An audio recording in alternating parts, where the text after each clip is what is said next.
What is up, you guys? I already made my macros crash course guide video, but a lot of you want to know how to actually calculate your macros from the point of view of a coach. I do this for all of my clients that come and train with me. They also get macros, as I am a certified nutrition coach as well. And to me, macros is one of the most useful tools, especially so you can track kind of what you want, eat and squeeze different things in. It doesn't have to be a super strict diet where you're eating the same thing every day. I personally myself love doing that, but a lot of my clients don't. So macros is a really quick and easy tool to use, and I'll teach you guys how to do your own macros. I kind of wrote some notes down and some of the math out. There's a lot of information online on this too, and there's a bunch of different macro calculators that you can use, including MyFitnessPal. The biggest thing, and I touched on it before in my last video, the biggest thing is knowing where your current calories are at, right? So let's say you're trying to cut body fat. If you're only having 1,400 calories a day, you can't really cut anything out of that, right? Because your metabolism is slowed down to those 400 or 1,450 calories, whatever it might be, a day. So to cut even more calories out of that, you're not going to be able to eat a lot, for one, and two, you probably need to increase your calories to a point where you have enough muscle mass on your body that you can now cut. And I talked a lot about that in my last video, so if you want to circle back and then come back to this one to do your actual macros, feel free to do so. But overall, one of the hottest questions I get all the time is, how do you know how many calories to have? And that's like where MyFitnessPal and tracking what your current calories already are come in. So before you even do your macros and whatnot, track for 4 to 5 days of what your normal calories are, right? Log everything that you're used to eating in MyFitnessPal. You can either scan it in as a barcode, or you can measure it out in a cup or on a food scale if you have one. But track everything, see where your calories are at.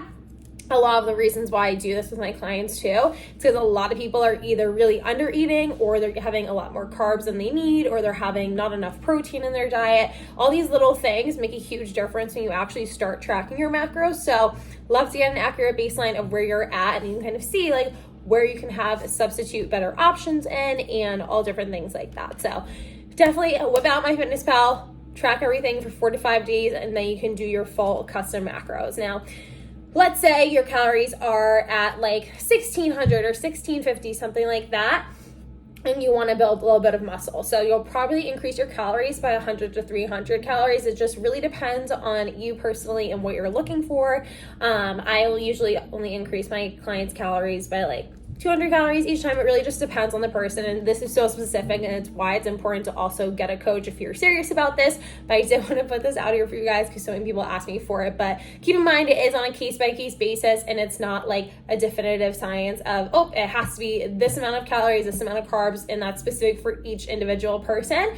So play around with it a little bit if you want to kind of do the guesswork by yourself, or you can contact me to help you figure this out for your goals and specific to you. So let's just say, case scenario, ballpark, you're already eating 1,600 calories a day and you want to increase your muscle mass a little bit. So you're going to boost your calories up to 1,750 calories, right? Just a quick little bit of a bump, nothing too crazy. Those are your calories that you're going to have. Let's say your goal is to do cutting on fat loss. There are 3,500 calories in 1 pound of body fat. So that's just kind of on average. If you want to lose a pound a week, you have to cut out 500 calories each day, or at least have 500 calories less going into your body than what you're expending. So a lot of times when my clients come to me with a fat loss goal, I'll say, hey, we're only going to cut 250, 300 calories out of your diet, and we're going to burn up the rest to kind of make that deficit of 500 calories each day. So they're still eating a good amount.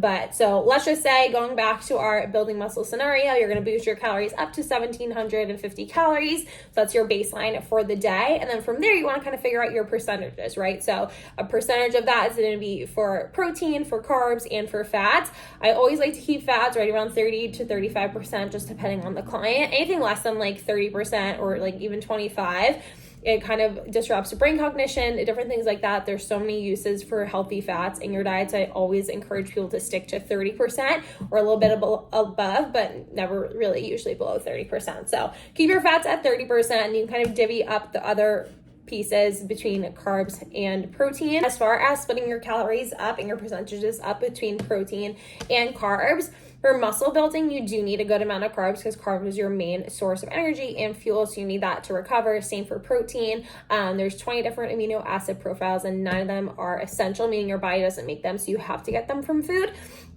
So I always encourage people to have a good amount of carbs and protein. There are specific numbers you can do out there for like specific amounts of per gram, but I won't get that in this video because it is different for everyone.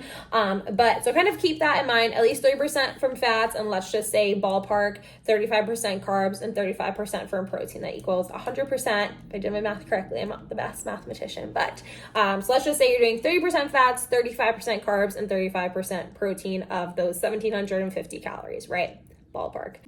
So now that you have your amount of calories, you're going to take each of those percentages that you want. So let's say you're going to have 30%, like I mentioned, of your calories coming from fats. You're going to take 1,750 calories times 0.35 or 30, times 0.30 to get 30% from your fats. That's going to be the amount of calories you're going to have for fats. And then you're going to do the same thing for carbs and protein. And then for the fats, once you get those general calorie numbers, you're going to divide them by how many calories are in each gram. So, or how many calories are in each gram. So you're going to take it, let's say it's 500 calories for fats. You're going to divide that by 9 because it's 9 calories per gram. And let's say you also get 550 for carbs and protein. You're going to take that and divide it by 4 for each of those because there's 4 calories in each gram of carbs and in protein. So once you get that, then you're going to have your grams, and that's your goal to hit each day. So let's say ballpark, you have 50 grams of fat each day and 150 grams of carbs and 150 grams of protein. Again, I'm just ballparking these. I didn't do the math strictly for that example,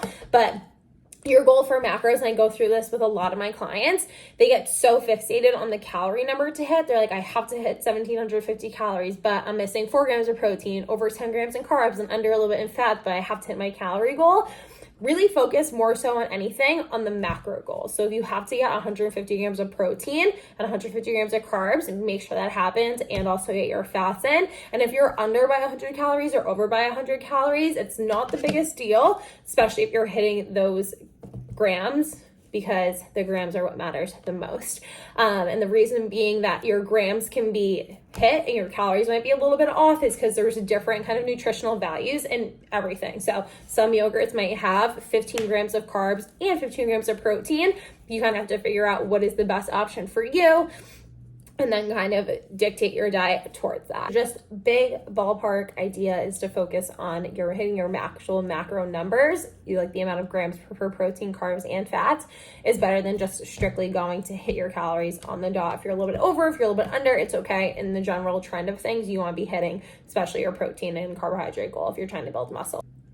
As far as tracking alcohol goes, you can swap it out for carbs and fats. Alcohol is 7 calories per gram. So once you kind of figure out how many grams of alcohol are in your drink, or you can take the general calories and kind of log it that way. I personally don't recommend that because a lot of my clients come to me for balance, and I always just encourage them to hit their macros throughout the day, keep all of their choices fairly clean, and focus on hitting their numbers before they go out. Another thing to kind of focus on too is if you're out with your friends, like, do you really need to have more than just a couple drinks, or can you go out and like have a couple waters, or whatever the case may be? Again, to each their own. I'm not discouraging or encouraging either way. It really just depends on your fitness goals and whatnot. For a lot of people, they strive for a balance. Some people, it might be worth it to cut out drinking for a little bit to really reach your goals. It's completely different for each of my clients, so I always have that conversation with them individually. But just wanted to throw that out there because that is a very popular question that I get all the time. But I hope this video helped you guys. Again, the biggest takeaways from this video is before you start doing your macros, figure out what you're eating on a daily basis and consistently track that, and be honest in your tracking, because again, this is only going to help you if you're the more honest and consistent you are. So if you have questions, just comment below, shoot me a message, and my training application is also linked as well. But I hope this video helps you.